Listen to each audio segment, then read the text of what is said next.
Hello good evening friends. मैं शाहिद फिर आपके सामने हाजिर हूँ लेके एक नया एपिसोड।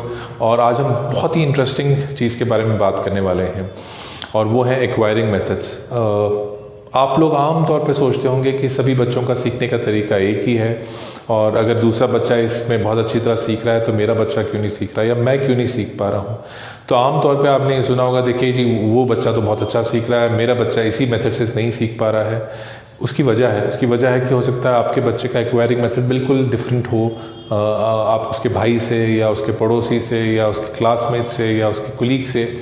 तो अगर हम ये समझ लें कि हमारे बच्चे का सही एक्वायरिंग मेथड क्या है तो शायद हम उसको और बेहतर तरीके से सिखा सकें। तो हम जानेंगे इन चारों मेथड्स के बारे में जो कि हैं सेल्फ कॉग्निटिव, इफेक्टिव, रिवर्स और रिफ्लेक्टिव। अब ये चारों मेथड्स क्या हैं आइए हम जानते हैं एक एक करके। सबसे पहले हम जानेंगे सेल्फ कॉग्निटिव। जैसे कि ये वर्ड अपने आप में बताता है, सेल्फ कॉग्निटिव यानी खुद समझ के सीखना। देखिए बहुत सारे लोग ऐसे हैं जो आपकी बात तब तक नहीं मानेंगे जब तक उनको खुद ये बात प्रूव नहीं हो जाएगी। आमतौर पे एक चीज़ हमने देखी होगी, कई पेरेंट्स अपने बच्चों को कई बात बोलते हैं और बच्चे बोलते हैं नहीं हम तब तक नहीं मानेंगे जब तक आप इसका प्रूफ नहीं देंगे, जब तक हमें यकीन नहीं आ जाएगा। ठीक है, तो वो बच्चे जो हैं वो खुद सबसे पहले एनालाइज करेंगे उसको, उसके ऊपर एक्सपेरिमेंट करेंगे और जब उनको लगेगा हाँ ये ठीक है तो तब वो उस बात को मानेंगे। आपने कह दिया और उन्होंने मान लिया, ऐसा नहीं होने वाला है। तो ऐसे बच्चे आमतौर पे थोड़े से स्लो लर्नर होते हैं लेकिन श्योर लर्नर होते हैं। यानी कि वो ऐसा नहीं है कि आपने बोल दिया और मान लिया, तो वो कच्चे खिलाड़ी नहीं होते। वो पूरी पक्की तौर पे उस पर रिसर्च करेंगे, छानबीन करेंगे और उसके बाद जाके वो मानेंगे। तो उस टाइम पे आपको लग रहा होगा कि ये लोग बाकी बच्चों से स्लो हैं, देखो बाकी बच्चे तो झट से मान गए, उन्होंने सीख लिया। आपने ऐसे बच्चे को अगर 1+1 भी सिखाया, तो मैं छोटे बच्चे की बात कर रहा हूँ, तो वो तब तक नहीं मानेंगे जब तक वो 1+1 को पूरी तरह समझ नहीं जाएंगे। तो हो सकता है वो अपने एक साथी बच्चा जो 1+1 2 बोला और उसने सीख लिया, लेकिन ये बच्चा हो सकता है 5, 6, 8, 10 दिन लगा दे, लेकिन इसकी जो लर्निंग होगी वो बिल्कुल श्योर लर्निंग होगी।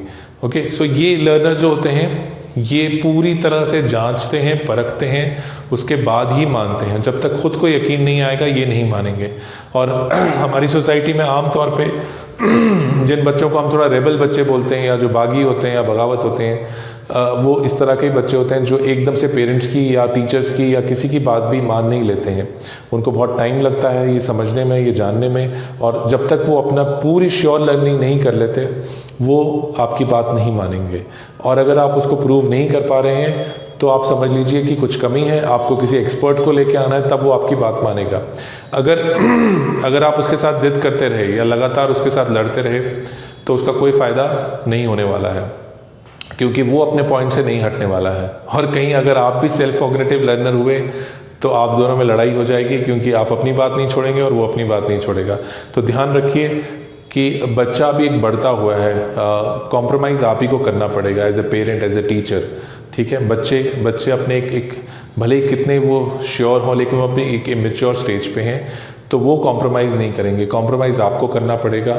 अगर आप उसको सही तरह से समझा नहीं पा रहे हैं तो it means that you need a expert जो आए और उसे अपना पॉइंट समझा सके। और हो सकता है वो एक्सपर्ट ही गलत हो, आप ही गलत हो सकता है वो ठीक हो। तो ये चीज़ मान के ना चलिए कि जो आप बोल रहे हैं वही सही है। ओके, जो दूसरा जो हम मेथड है दैट इज़ इफेक्टिव मेथड। ये वो बच्चे हैं जो बहुत आसानी से सीख जाते हैं, जो नकल में बहुत तेज़ होते हैं, जो देखा वैसे सीख लिया इन्होंने। तो ये इनका सारा जो लर्निंग का मेथड होता है ये इस पर टिका होता है कि जो देखेंगे वो सीख लेंगे। ये अपना दिमाग उतना उसमें एनालिसिस में नहीं लगाते, ये एज इट इज़ कर लेते हैं। तो ये वो बच्चे हैं जो रट्टा मारने में अच्छे होते हैं, जो भी चीज़ें हों जल्दी सीख लेते हैं। तो ये बहुत फास्ट लर्नर होते हैं, लेकिन आप इनको श्योर लर्नर नहीं बोल सकते हैं, क्योंकि इन्होंने जो देखा वो सीख सकते हैं। और इन लर्नर्स के साथ बहुत ध्यान भी रखना पड़ता है, क्योंकि ये अच्छी चीज़ें भी जल्दी सीख सकते हैं और बुरी चीज़ें भी जल्दी सीख सकते हैं। जैसे मैंने अपने पहले बताया कि सेल्फ कॉग्निटिव लर्नर्स जो हैं वो अच्छी चीज़ भी देर से सीखेंगे और बुरी चीज़ें भी देर से सीखेंगे। लेकिन ये जो इफेक्टिव लर्नर्स हैं ये अच्छी चीज़ें भी जल्दी सीखेंगे और बुरी चीज़ें भी जल्दी सीखेंगे। तो अगर आपको लग रहा है कि आपका बच्चा जिस भी कंपनी में जाता है और झट से जैसे बैड वर्ड सीख जाता है, या कई बच्चे सिगरेट पीना शुरू कर देते हैं, तो आपको खबरदार और होशियार होने की ज़रूरत है, क्योंकि आपका बच्चा इफेक्टिव लर्नर है और इफेक्टिव लर्नर बच्चे जल्दी से बुरी आदतें पकड़ लेते हैं। और आपको बहुत नज़र रखने की ज़रूरत है, ना कि सिर्फ अपने बच्चे पे बल्कि साथ साथ में उनके दोस्तों पे भी, और उनको बार बार आगाह करने की कि वो ऐसा ना करें। अगर आपका बच्चा सेल्फ कॉग्निटिव लर्नर है तो शायद आप आराम से बैठ सकते हैं, क्योंकि वो कोई भी ऐसी हरकत नहीं करेगा जब तक वो श्योर नहीं होगा, और वो इतनी रिसर्च करेगा कि वो इस बुरी आदत में इतनी आसानी से नहीं पड़ेगा। तो आपको ये अगर आपका बच्चा इफेक्टिव लर्नर है और बहुत जल्दी कंपनी से इन्फ्लुएंस हो जाता है, वो आपको बहुत जल्दी पता चल जाएगा कि जब आप देखेंगे कि कोई नया शख्स उसकी ज़िंदगी में आया और उसने जो वर्ड बोला और उसने खट से पकड़ लिया, इसका मतलब कि वो इफेक्टिव लर्नर है और वो बहुत जल्दी आदतें पकड़ सकता है। तो आपने खबरदार हो जाना है, आपने ध्यान रखना है कि ऐसे बच्चों के ऊपर पूरी नज़र रखी जाए कि ताकि आप उन बच्चों को, अपने बच्चों को बचा सकें। अब बात आती है रिवर्स थिंकर्स की। अब ये जो रिवर्स थिंकर्स कौन से होते हैं, ये हमेशा आउट ऑफ द बॉक्स सोचते हैं। इनका एक्वायरिंग मेथड बिल्कुल अलग होता है। आपने इनको 2+2 बताया, लेकिन ये कुछ और सोचने लग जाएंगे, ये उसमें से कुछ नई चीज़ निकाल के पेश कर देंगे। तो ये जो रिवर्स थिंकर्स होते हैं, ये हमारे वो इम्पॉर्टेंट एलिमेंट है हमारी सोसाइटी के, जो नया सोचते हैं, जो किसी भी चीज़ में एक नयापन लेके आ सकते हैं। तो ऐसे बच्चों को प्लीज़ डिस्करेज मत करिए। ये वो लोग हैं जो कोई ना कोई नई थ्योरी निकाल देंगे, कोई नए इशू पे बात कर लेंगे। तो हम लोग आमतौर पे ऐसे बच्चों को दबा के रख देते हैं और उनको पीछे हटा देते हैं, क्योंकि वो कुछ अलग बात करना शुरू कर देते हैं। बट ध्यान रखिए, अगर ये अलग बात करने वाले लोग ना होते तो ना आइंस्टाइन होता, ना थॉमस एल्वा एडिसन होता, ना जो भी इतने बड़े बड़े साइंटिस्ट हैं। ये वो लोग थे जो शायद रिवर्स थिंकर्स थे, जिन्होंने बोला नहीं, चीज़ को ऐसे नहीं, ऐसे भी किया जा सकता है, किसी और तरह से भी किया जा सकता है, किसी नए स्टाइल में भी किया जा सकता है। तो आपको ये समझना है कि ये रिवर्स थिंकर्स बच्चे जो हैं हमारी सोसाइटी के लिए बहुत इंपॉर्टेंट है, और इनकी क्रिएटिविटी को आप रोकिए मत। तो हम जब इनकी क्रिएटिविटी पे ताले लगा देते हैं तो ये रिवर्स थिंकिंग ऑटोमेटिकली धीरे धीरे बंद हो जाती है, और हम बेसिकली घूम फिर के वही अपने एक सिस्टम पे आ जाते हैं जो मेनली इफेक्टिव लर्निंग के आसपास घूमती है, जिसमें हम बोलते हैं कि भैया नकल कर लो, टीचर ने ये बताया उसी को रट्टा मार लो, ये बुक में लिखा है इसी को रट्टा मार लो। बुक के बाहर क्या दुनिया है हम उसके ऊपर बात ही नहीं करते। हो सकता है जो बुक में लिखा वो झूठ हो। मुझे बहुत अच्छी तरह से एक किस्सा याद आ रहा है। रिसेंटली एक स्कूल में एक टीचर मुझे मिले जिन्होंने बोला, सर जो बुक में लिखा होगा मैं उसको मान लूँगा, मैं ऐसे नहीं मानूंगा। तो ये जो लकीर के फ़कीर होते हैं, इनसे बहुत आपने होशियार रहना है, क्योंकि देखिए आप अगर 3 किताबें सामने रख दें, एक पे लिखा होगा देयर इज़ नो गॉड, एक पे लिखा होगा देयर आर मेनी गॉड्स, और एक पे लिखा होगा देयर इज़ वन गॉड। अब आप किस बुक को मानेंगे? ठीक है, तीनों बुक में लिखा है, तीनों लोगों ने अपने विश्वास के साथ लिखा है, अपने पॉइंट्स दिए हैं, तो उसको एनालाइज कौन करेगा? अब आपकी जो स्कूल में बुक है उसमें एक पॉइंट लिख दिया गया है उन तीनों में से, अब आप किस पॉइंट को मानेंगे?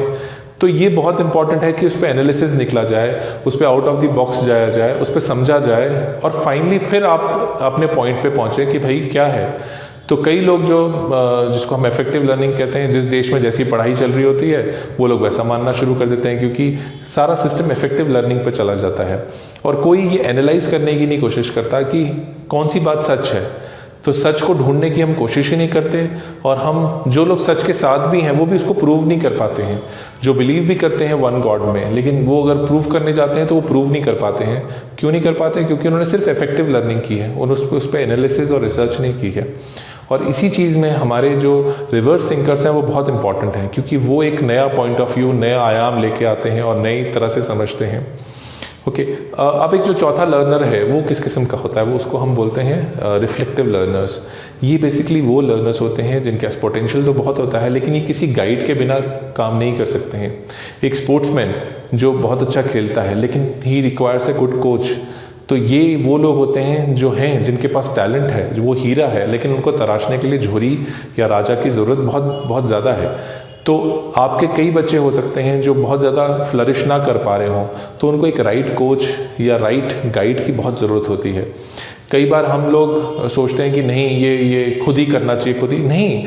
कुछ बच्चे ऐसे हो सकते हैं जिनको सपोर्ट चाहिए हो, वो सपोर्ट चाहे माँ बाप से मिल जाए, वो चाहे आसपास किसी रिलेटिव से मिल जाए, या कोई अच्छा कोच या गाइड उसको मिल जाए, चाहे वो स्पोर्ट्स में हो, साइंस में हो, मैथ्स में हो, किसी में भी हो।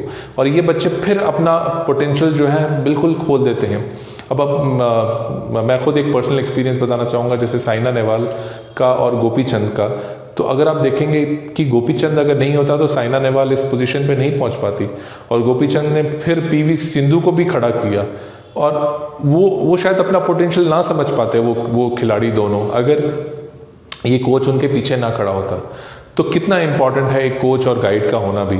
लेकिन वो सही गाइड और सही कोच ढूंढना ही एक माँ बाप का मैं कहूँगा फ़र्ज़ है। जब आपने देख लिया कि आपका बच्चा अपने आप अपना पोटेंशियल को अनलॉक नहीं कर पा रहा है, उसको ज़रूरत है किसी की, तो please find him a good coach so that he और she can unlock their potential.